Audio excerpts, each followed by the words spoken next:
5G వెంట పరుగులు తీస్తుంటే జపాన్ ఓ అడుగు ముందుకేసి 6G డివైస్ ను ఆవిష్కరించింది. 5G ఇంటర్నెట్ తో పోల్చితే 20 రెట్లు అత్యధిక వేగాన్ని కలిగి ఉండే 6G డివైస్ ప్రోటోటైప్ ను జపాన్ లోని వివిధ టెలికాం కంపెనీలు కలిసి తయారు చేశాయి. 300 అడుగుల ప్రాంతాన్ని కవర్ చేసేలా 6G సేవల్ని అందించడం ఈ పరికరం ప్రత్యేకత.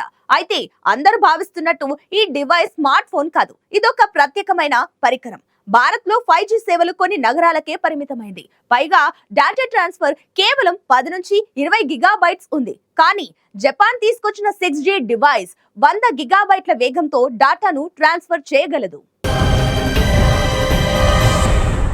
నార్త్ కొరియాలో ఇప్పటికే కఠిన ఆంక్షలు అమలవుతున్నాయి. మహిళల ఫ్యాషన్ విషయంలో అక్కడ మరింత కఠినంగా వ్యవహరిస్తుంటారు. తాజాగా కాస్మెటిక్స్ ఉపయోగించే మహిళలకు అక్కడ భారీగా ఫైన్లు విధిస్తున్నారు. రెడ్ కలర్ లిప్స్టిక్ పై నార్త్ కొరియాలో నిషేధం విధించారు. నిజానికి ఎరుపు రంగుకు కమ్యూనిజంతో లింక్ ఉన్న ఆ రంగు లిప్స్టిక్ ను నార్త్ కొరియా బ్యాన్ చేయడంపై ఇప్పుడు చర్చనీయాంశంగా మారింది. ఎక్కువగా మేకప్ వేసుకున్న వాళ్ళను నార్త్ కొరియన్లను పట్టించుకోరు. మేకప్ వేసుకోవడాన్ని పశ్చిమ దేశాల సంస్కృతిగా ఉత్తర కొరియన్లు భావిస్తున్నారు.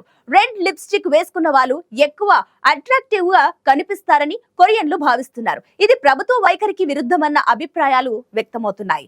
మహిళలు సాదాసీదాగా ఉండాలని అక్కడి ప్రభుత్వం చెబుతుంది. అందుకే అక్కడి చట్టాల ప్రకారం మహిళలు అతి తక్కువ స్థాయిలో మేకప్ ధరించాల్సి ఉంటుంది.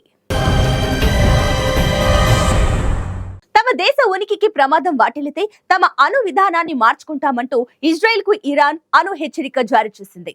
ఈ మేరకు Iran supreme leader Ayatollah Khamenei సలహాదారు కమల్ ఖరీజీ కీలక వ్యాఖ్యలు చేశారు.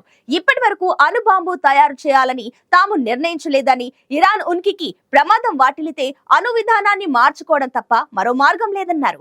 ఏప్రిల్లో సిరియా రాజధానిలోని ఇరాన్ రాయబార కార్యాలయంపై బాంబు దాడి జరగడం, తర్వాత ఇజ్రాయెల్ పైకి ఇరాన్ డ్రోన్లు, మిసైళ్లు ప్రయోగించడంతో ఇరు దేశాల మధ్య ఉద్రిక్తతలు తీవ్ర స్థాయికి చేరాయి. దీంతో అప్పటి నుంచి ఒకరిపై మరొకరు దాడులు చేసుకుంటున్నారు. దీంతో తాజాగా ఇరాన్ అణు హెచ్చరికలు జారీ చేయడం సంచలనంగా మారింది.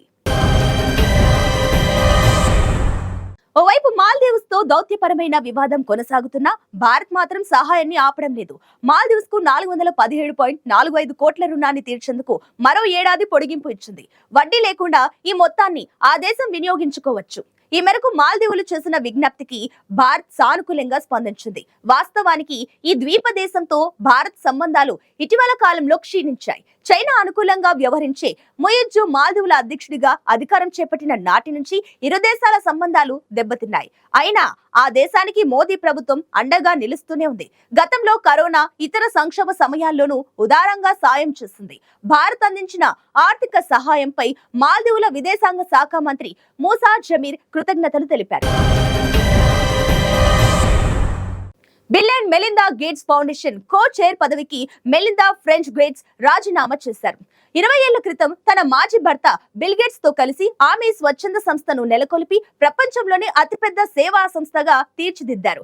3 ఏళ్ల క్రితం బిల్ గేట్స్ మెలిందా విడాకులు తీసుకున్నారు. తాజాగా తాను కో చైర్ పదవికి రాజీనామా చేస్తున్నట్టు ఎక్స్ ద్వారా తెలిపారు. ప్రపంచంలో అసమానతను తొలగించడానికి ఫౌండేషన్ చేస్తున్న అసాధారణ కృషి తనకెంతో గర్వకారణమని మెలిందా అన్నారు. 2021లో బిల్ గేట్స్ తో తాను విడాకులు ప్రకటించిన తర్వాత సంస్థను గణనీయంగా విస్తరించిన సిఇఓను, బోర్డ్ ఆఫ్ ట్రస్టీలను ఆమె కొనియాడారు. ఇక మెలిందా సేవలకు బిల్ గేట్స్ కృతజ్ఞతలు తెలిపారు. సంస్థను ఆమె విడిచి వెళ్లడం విచారకరమే అయినా భవిష్యత్తులో ఆమె సేవా రంగంలో ఎంతో ప్రభావం చూపిస్తారని అన్నారు.